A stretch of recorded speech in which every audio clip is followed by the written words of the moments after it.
Warning: this episode contains mature themes and depictions of violence, including murder and suicide, that some people may find unsettling. Listener discretion is advised.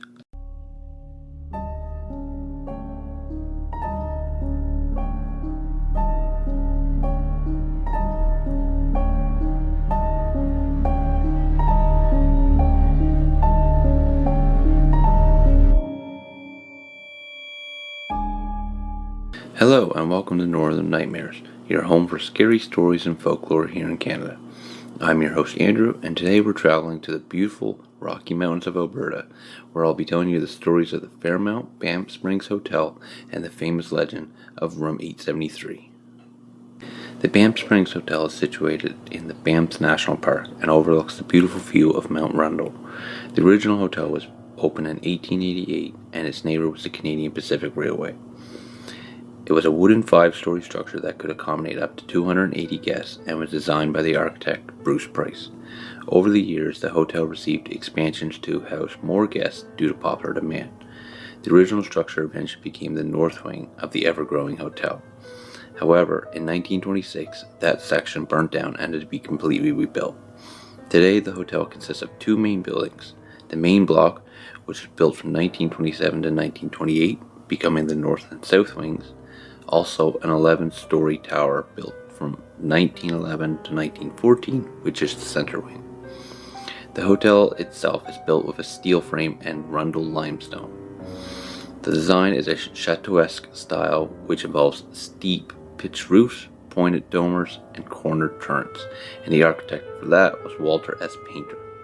The hotel has today 757 guest rooms and suites.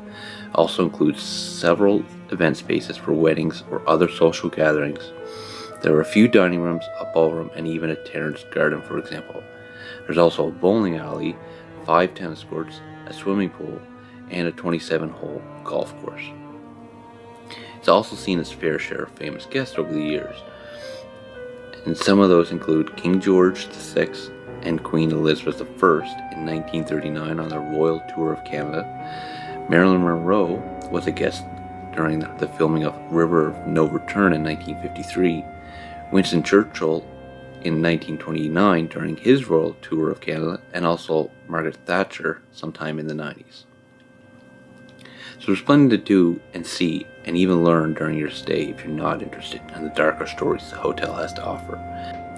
Ghost stories are another attraction that the hotel has to offer, and over the years many tales surround the infamous hotel. Some claim that they're just tall tales, and others having physical evidence say otherwise. One such tale I'll start with is the story of the Ghost Bride. Legend goes that a soon-to-be wed couple was staying at the hotel, enjoying the attractions and beautiful views Banff has to offer before the big day sometime in the 1920s. One evening in particular, the bride decided to get dressed in her wedding gown and parade through the hotel. Descending one of the marble staircases, some say she tripped and fell to her death along those very stairs. Others say her dress brushed up against one of the candle sconces. Her dress caught fire and she fell down the stairs burning to death. Regardless which one is true, it's a tragedy that befell the beautiful bride. Hotel records state that no record actually occurred involving the bride, and the tale is just a ghost story to spook visitors. However, claims have been made that the silhouette of a woman in a wedding gown has been seen throughout the halls, maybe looking for her former fiancé. In 2014, the story of the Ghost Bride became an official Canadian folklore as the Royal Mint made a special coin and stamp in honor of her. The set included a book with pictures and the official story as well. Another famous spirit is the one of Sam Macaulay, a Scottish immigrant that started his employment at the hotel in the 30s as a porter till eventually becoming the bellman and working for at least 40 years. Sam retired in 1975 and passed away in 1978. He was known to be extremely helpful with guests and always had a smile about. His spirit is known to be seen throughout the hotel, including the 9th floor where his old office used to be. One incident, 2 elderly women were unfortunately stuck outside the room as their key wouldn't let them in. The bellman at the time was busy and couldn't get to them right away. However, when he arrived, the 2 guests were inside the room, unpacking, and no assistance was needed. When he inquired on how they got in, they described an older gentleman in a bellman uniform that matched the description of Sam. But no such gentleman was anywhere to be found, and staff at the time has stated No one over the age of 30 is employed at the hotel as a bellman. Staff say that Sam is a guardian spirit, continuing his duties to the hotel and all the guests that continue the visit. So if you ever need an assistance and an elderly gent happens to offer help, don't be afraid. It's just Sam making sure you enjoy your stay. He's the least frightening spirit that resides in the hotel. Over the many years, guests have claimed many different paranormal experiences, from the just mentioned Ghost Bride and Sam the Bellman, but also haunted rooms as well. Many reports vary throughout the floors involving cold spots, disembodied voices, full-body apparitions, and however, there's one floor where all this activity is the most prominent, the 8th floor. All this activity seems remotely tied to the room 873, as if things leak out and consume the floor as its own domain. However, if you ask staff about 873, they will tell you that it doesn't exist. If you were to travel down the halls of the 8th floor to where 873 should be, you'll only find a blank wall. However, if one were to look closely to the wall between 872 and 874, you can see a faint outline. It's also been proven by knocking, as one can hear where a door should be, as the wall is hollow. As the legend goes, a family stayed in that room, rumored to be around the 1920s, but I can't verify the exact date because this story has no records of ever happening. This family stayed at the hotel during a lovely family vacation. A father, a mother, and a young girl were the residents that stayed in 873.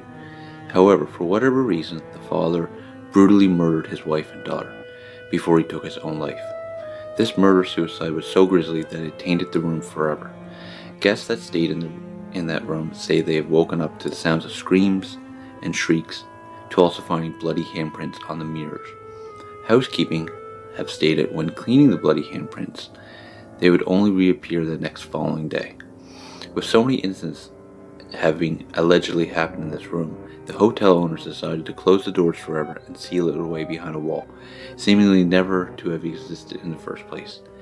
Some residents that stay in other rooms on the 8th floor have stated having terrible nightmares witnessing the horrible events, to even feeling a heavy presence watching them in the halls or in their rooms. Consider this. Did the sins of the father awaken something truly evil? Does it feed on the attention visitors give it, and it's become so powerful that staff pretend it doesn't exist because they fear for their own safety, refusing the idea that something so evil could even exist in this historic luxury hotel? Or is it simply just a story, easily explained and tricks in the mind? An inside joke, one could say, that staff use to draw in visitors. Well, you'll just have to reserve a room and experience it for yourself, if you're brave enough. And that is the story on the Fairmount Banff Springs Hotel and room 873. I hope these stories intrigued you to go visit it someday. I, for one, would love to spend a night here, especially on the 8th floor. If you have any stories that you would love for me to talk about, you can email me at northernnightmares@outlook.com. Subscribe to the show wherever you listen, and a link to my Instagram will be in the show notes where you can follow me for more updates. I want to announce as well that I have 8 more episodes planned, the last one being scheduled for the last week before Christmas. These 10 episodes will be the first half of season 1. After the holiday break, I'll have 10 more into the next year to wrap up the season. Not to get too ahead of myself, but as I plan out the rest of the 18 episodes, I have started the idea of a second season, but more details will come later.